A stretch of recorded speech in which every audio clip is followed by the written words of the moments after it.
Nami telah terbangun di tempat misterius yang belum kita ketahui bersama. Sudah jelas ini menjadi petualangan baru bagi kelompok yang tersisa di kapal raksasa untuk mencari kru lain yang terpisah. Salah satunya adalah Nami yang benar-benar misterius sudah memakai baju khas bangsa Viking.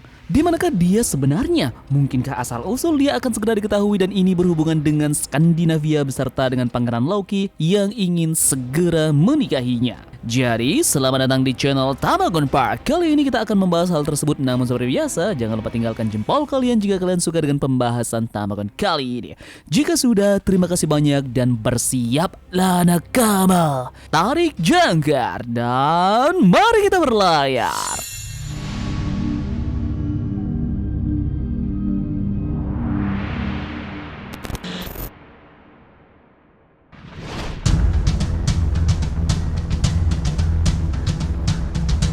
Bajak laut tepi jerami telah terpecah menjadi dua kelompok. Kelompok pertama terdiri dari Luffy, Zoro, Nami, Sanji, dan juga Chopper. Kelompok ini berada di kapal Thousand Sunny dan saat ini telah menghilang. Kelompok kedua saat ini berada di Great Eyrick dan kelompok ini terdiri dari Robin, Franky, Brook, dan juga Jinbei. Kemungkinan besar kelompok ini masih berada di suatu tempat di lautan untuk mencari Luffy dan juga kelompoknya, dan kemungkinan besar juga mereka akan melakukan apa yang mereka bisa untuk menemukan kru bajak laut ini sebelum mereka melanjutkan diri ke negeri Elbaf. Nami yang terbangun di tempat misterius. Begitu Nami membuka matanya, sepertinya dia mengenakan pakaian yang sangat aneh, mirip dengan prajurit Elbaf. Namun Nami terbangun di tempat yang tampak seperti kastil Lego, dan yang jelas dia tidak tahu di mana keberadaan dia sekarang.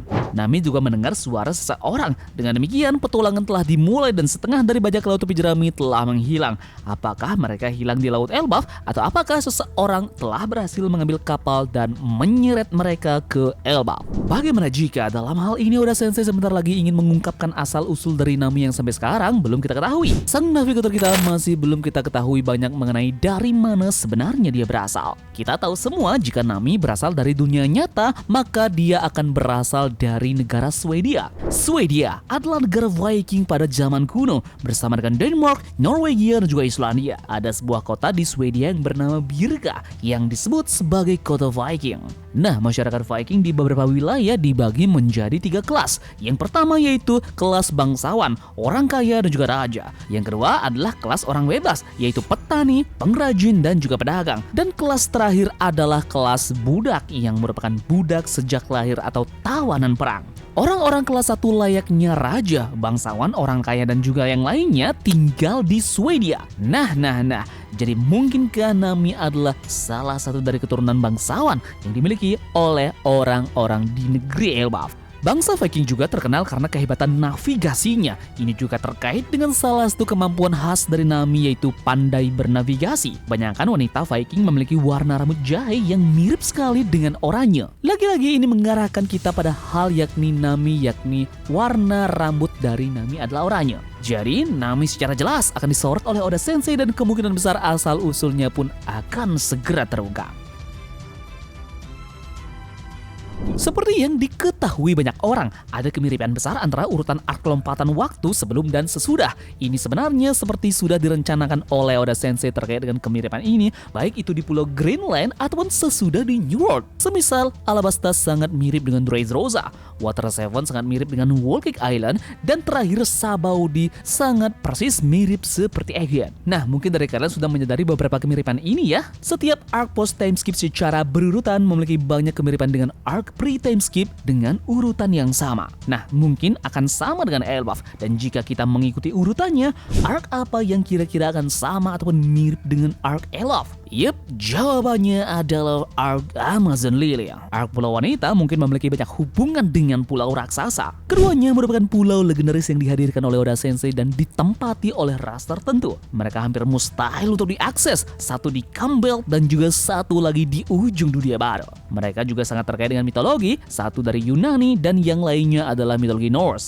Dan masing-masing pulau ini juga adalah pulau para pejuang. Penguasa mereka memiliki beberapa kesamaan. Keduanya memiliki plot jatuh cinta dengan orang luar. Loki ingin menikahi Lola, sedangkan Hancock ingin menikahi Luffy. Baju dari Nami dan juga Hancock pun terlihat sama. Apakah ini memang pertanda akan adanya pernikahan di Elbaf yang dilakukan oleh Loki kepada Nami? Jadi, Sabaody, topi jerami terpecah dan juga Boa Hancock jatuh cinta pada Luffy. Sementara Egghead, topi jerami terpecah juga. Mungkinkah Loki jatuh cinta pada Nami? Yup, sampai sekarang alur cerita dari Egghead sangat-sangat mencerminkan alur cerita dari Kepulauan Sabaody. Apakah paralel ini dapat terus berlanjut? Apakah ini juga ada hubungannya dengan Lola yang kita lihat di trailer bab? Hubungan Nami dengan Lola sangat-sangat dekat dan Lola seharusnya menikah dengan Loki. Mungkin pengganti dari Lola saat ini sudah Loki putuskan, yakni mempersiapkan Nami sebagai istrinya. Kru topi jerami sekarang mungkin sedang tertidur lelap. Bisa jadi itu dilakukan oleh Rocky karena dia bukan petarung dan lebih suka menggunakan tipu dayanya. Oda bisa saja mendapatkan inspirasi dari Wizard of Oz dan Dorothy serta yang lainnya yang ditidurkan. Di The Wizard of Oz, Dorothy punya rambut jingga sama seperti Nami. Penyihir itu juga menggunakan mantra obat bius untuk membuat Dorothy dan mereka tertidur. Warna bunga poppy sendiri adalah merah. Nah, di dalam mitologi Nordik sebenarnya Loki diceritakan memiliki rambut merah. Namun mungkin Oda Sensei memberinya warna yang berbeda. Karena kita tahu Figureland memiliki warna rambut yang spesifik yakni warna merah. Kemudian bagaimana jika ini juga terhubung dengan Odin? Yep, dalam mitologi Nordik ada yang disebut sebagai The Seventhorn alias duri tidur. Cara Odin terhubung dengan duri tidur ini adalah Odin menggunakan duri pada Heimdall Valkyrie karena menentangnya. Nah, duri ini disebut konon menancap di kepala seseorang dan membuat mereka tertidur lalap. Jadi mungkinkah momen ini terjadi pada kelompok topi jerami? Jika kita berandai-andai Nami dalam bentuk raksasa, maka topi jerami yang lainnya terlalu kecil untuk dilihat. Dan itulah sebabnya ruangan itu tampak kosong. Mungkin seseorang menggunakan kemampuan buah iblis kata Nami. Ruangan dari tempat Nami berada jika kalian lihat dengan detail memiliki lambang elang. Dalam mitologi Nordik, Odin raja para dewa, elang dianggap suci dan berada di puncak dunia. Nah, mungkin ada alasan lain mengapa Nami dan mungkin Zoro, Luffy, Sanji dan juga Chopper Usopp juga bisa ada di ruangan Lego karena itu Lego pertama kali dibuat di Denmark dan bangsa Viking berasal dari Skandinavia yang meliputi Swedia, Norwegia dan juga Denmark. Dalam mitologi Nordik, Loki adalah tokoh yang kompleks. Ia tidak sepenuhnya baik dan tidak sepenuhnya juga jahat, tapi bertindak sebagai penipu yang mengganggu tatanan para dewa Aesir. Loki terkenal karena kepintarannya, kemampuan mengubah bentuk dan bakatnya menimbulkan kekacauan, seringkali hanya untuk hiburannya sendiri. Ia juga dikaitkan dengan api, tipu daya, transformasi dan juga pemberontakan. Ciri-ciri ini dapat membentuk karakter Loki di One Piece jika Oda memilih untuk memanfaatkannya. Loki dari Elbaf dikenal sebagai pangerannya para raksasa dan fakta bahwa ia memiliki nama yang sama dengan nama dewa kejahatan menunjukkan bahwa ia mungkin menunjukkan beberapa kualitas Loki dari mitologi Nordik. Loki dapat dilihat sebagai seseorang yang terlibat dalam tipu daya dan manipulasi mungkin dalam struktur politik atau sosial di pulau tersebut. Jadi Loki bisa saja licik menggunakan diplomasi ataupun tipu daya untuk mencapai tujuannya di Elbaf.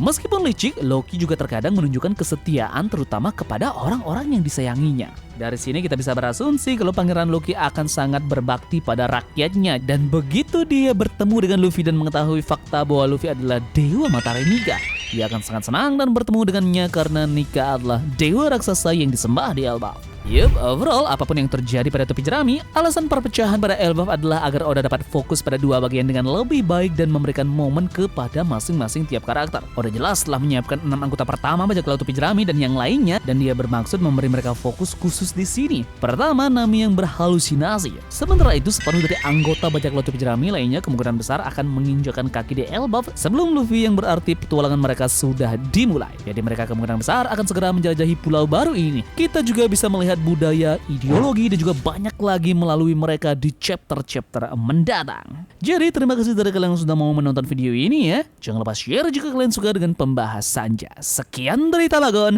dan turunkan jangkar. Mari kita berlabuh.